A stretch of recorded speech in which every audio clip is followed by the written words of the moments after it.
घूंघट। ये है देविका। देविका पढ़ी लिखी और मॉडर्न लड़की है, लेकिन उसकी शादी ऐसे परिवार में हुई है जो गांव में रहता है। भले ही ये 21वीं सदी है, लेकिन देविका के ससुराल वालों की सोच वो तो 18वीं सदी से आगे बढ़ी ही नहीं। आइए जानते हैं क्या होगा जब शहर की पढ़ी लिखी और मॉडर्न लड़की फंस जाएगी संकीर्ण मानसिकता वाले माहौल में। सागर, ये तुम्हारे गांव में सबने इतने लंबे लंबे घूंघट क्यों कर रखे हैं? और ये सब मुझे इतना घूर घूर कर क्यों देख रहे हैं? अरे यार, तुम भी घूंघट कर लो ना, इसीलिए तो देख रहे हैं सब तुम्हें। कम ऑन सागर, मैं घूंघट नहीं कर सकती। तुम्हें पता है ना मैं कौन हूँ। लेकिन देविका, मेरे पिताजी, चाचा जी, बड़े भैया और जीजा जी ने तुम्हें बिना घूंघट के देख लिया ना तो बहुत गुस्सा होंगे और न जाने कौन कौन से फरमान सुनाएंगे। घर चलो, देखा जाएगा जो होगा। सागर देविका से कई बार कहता है कि वो घूंघट कर ले, लेकिन देविका सागर की नहीं सुनती और अपने ससुराल के दरवाजे पर पहुंच जाती है। जब देविका वहां पहुंचती है तो देखती है कि उसकी सास बिमला, चाची सास कम्मो और जेठानी सुजाता ने लंबा सा घूंघट कर रखा था, पर उनकी ननद वीना ने घूंघट नहीं किया हुआ था। लेकिन हाँ, उसने सर पर सलीकी के साथ दुपट्टा जरूर ओढ़ा हुआ था।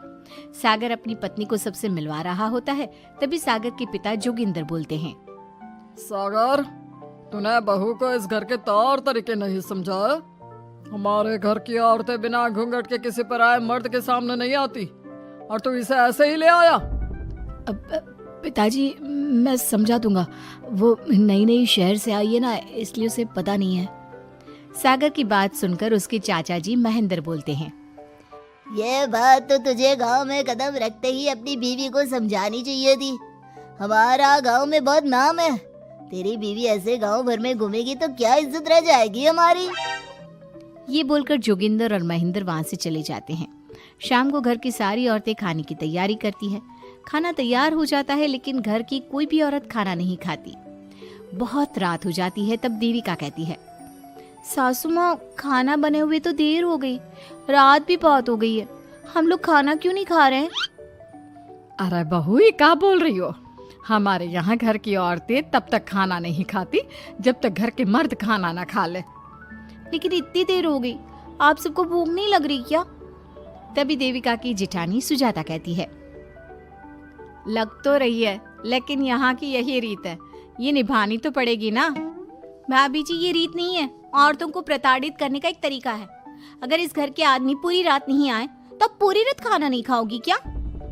देविका ये बोलकर सीधा सागर के पास जाती है। सागर उसे समझाता है, देविका, यहाँ ऐसा ही होता है, तुम थोड़ा सब्र कर लो, पिताजी और चाचा जी आते ही होंगे, फिर हम सब खाना खाएंगे। सागर देविका को समझा ही रहा था, तभी देविका की ननद वीना आकर कहती है, सागर, खाना खाने आ जाओ, पिताजी और चाचा जी आ गए हैं। चलो देविका, तुम्हारा इंतजार खत्म हुआ। सागर खाने के लिए बैठ जाता है। जब सब खाना खाने बैठते हैं तो देविका भी बैठ जाती है।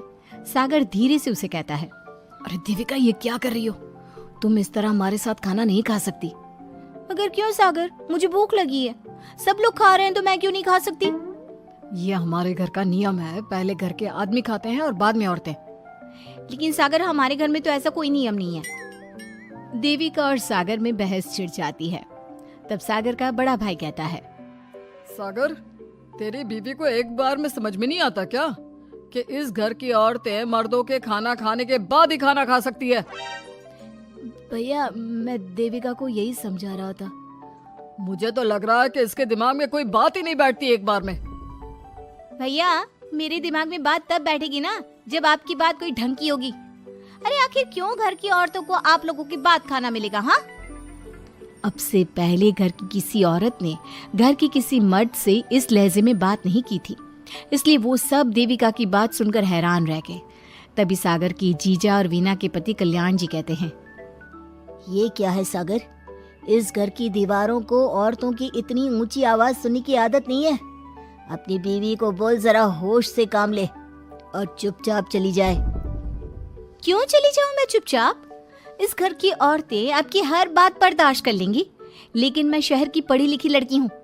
आपके कोई भी फालतू के रीति रिवाज मैं नहीं बर्दाश्त करने वाली। इस तरह देविका ने सारे घर की औरतों के लिए मिसाल पैदा कर दी।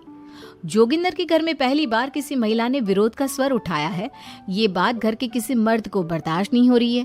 तभी जोगिंदर कहता है, महेंद्र, मोहन, इस बेशर्म लड़की को कमरे में बंद कर दो और आज इसे कोई खाना नहीं देगा। अगर किसी ने इसे खाना दिया तो मैं उसे जिंदा नहीं छोड़ूंगा। महेंद्र और मोहन उसे कमरे में बंद कर देते हैं और उसे खाना भी नहीं देते। रात के 3 बज जाते हैं। भूख की वजह से देविका को नींद भी नहीं आती। तभी उसे कुछ महसूस होता है। ऐसा लग रहा है कोई दरवाजा खोल रहा है, लेकिन इतनी रात को कौन हो सकता है? कहीं सागर तो नहीं? देविका उम्मीद भरी नजरों से दरवाजे की तरफ देखती है, लेकिन दरवाजा खोलने वाला सागर नहीं बल्कि विमला और कम्मो है। माँ जी, चाची जी, आप दोनों? बहू, ये ले, हम तेरे लिए खाना लाए हैं, खा ले। और ये बात ना तो किसी को बताना मत कि हमने तुझे खाना दिया है, नहीं तो हमारे मर्द मार मार कर हमारा बुरा हाल कर देंगे। माँ जी, आप यहाँ इतना घुट घुट कर क्यों रहती हो? देविका, अब तू भी इस घर की बहू है, तू भी हमारी तरह रहना सीख ले। इस घर के कायदे कानून अपना ले। इस घर के मर्द तो कभी बदलने वाले हैं नहीं बहू, तो तू ही बदल ले अपने आप को। माँ जी, बदलाव अच्छे के लिए हो तो हमें बदलना चाहिए, बेकार और बेतुकी बातों का तो विरोध करना चाहिए। दोनों ने देविका को समझाने की कोशिश की, लेकिन देविका ने उल्टा उन्हें ही समझा दिया। इसी तरह एक दिन देविका किसी बात पर जोर जोर से हंस रही थी। तभी देविका की सास विमला ने उसे टोकते हुए कहा, अरे बहू, तू इतनी जोर जोर से क्यों हंस रही है? हमारे घर की औरत इतनी जोर जोर से नहीं हंसती। विमला अपनी बहू को समझा रही थी कि तभी महेंद्र बोलता है, अरे कम्मो, कौन है ये औरत जो बेशर्मों की तरह जोर जोर से हंस रही है? तभी कम्मो और देविका बाहर आ जाती हैं। जी वो मैं हंस रही थी चाचा जी, अब आप लोग हंसने पर भी पाबंदी लगाओगे क्या? तुम जैसी बदतमीज लड़कियों से मैं बात नहीं करना चाहता, लेकिन कान खोलकर सुन लो, इस घर की औरतें इतना जोर जोर से नहीं हंसती। और हाँ, तुम्हें पहले ही बता चुके हैं कि इस घर की दीवारों को औरतों की तेज आवाज सुनने की आदत नहीं है। इस घर की दीवारों को आदमियों की ऊंची आवाज सुनने की आदत है, लेकिन औरतों की नहीं। चाचा जी, आपके घर की दीवारें तो बहुत दोगली है। हर पाबंदी औरतों के लिए क्यों चाचा जी? औरतें ये नहीं कर सकती, औरतें वो नहीं कर सकती। औरतें सांस ले सकती है या उस पर भी पाबंदी है? चुप हो जाना बहू, मत बोल और घूंघट कर ले, ये तेरे चाचा ससुर है, थोड़ा तो लिहाज कर। कम्मो के समझाने पर भी देविका चुप नहीं होती। वो महेंद्र से ऐसे ऐसे सवाल पूछती है जिनका जवाब उसके पास होता ही नहीं। महेंद्र गुस्से से सागर को आवाज देता है। महेंद्र की आवाज सुनकर घर के सभी आदमी बाहर आ जाते हैं। जी चाचा जी, आपने बुलाया? अपनी मुंह जोर बीवी को यहाँ से ले जाने तो कुछ अनर्थ हो जाएगा। क्या हुआ चाचा जी? तेरी बीवी जिस तरह से मुझसे बात कर रही है, छोटे बड़े की तमीज नहीं है इसे। कम से कम 7 दिन तक ये कमरे से बाहर नहीं निकलनी चाहिए। अगर इसे मैंने कमरे से बाहर देख लिया तो किसी की खैर नहीं, समझे? पर मैंने कुछ गलत नहीं बोला। सागर, जो सच है मैंने वही कहा है। देविका, चलो मेरे साथ। लेकिन सागर, मेरी बात तो सुनो। सागर देविका को वहां से ले जाता है। इसी तरह से कई दिन बीत गए। अब देविका अपने ससुराल में हर गलत बात का विरोध करने लगी, लेकिन जितना ज्यादा वो विरोध करती, उसके ससुराल वाले उस पर उतना ही ज्यादा अत्याचार करते। अब देखना यह है कि देविका अपने ससुराल वालों के अत्याचार को यूं ही सहती रहेगी। क्या उसके ससुराल में घूंघट में औरतों का दम इसी तरह घुटता रहेगा? अगर आप इन सवालों के जवाब जानना चाहते हैं ना, तो हमें कमेंट करके ज़रूर बताइएगा। और हमारी स्टोरी को लाइक, शेयर और चैनल को सब्सक्राइब करना ना भूलें।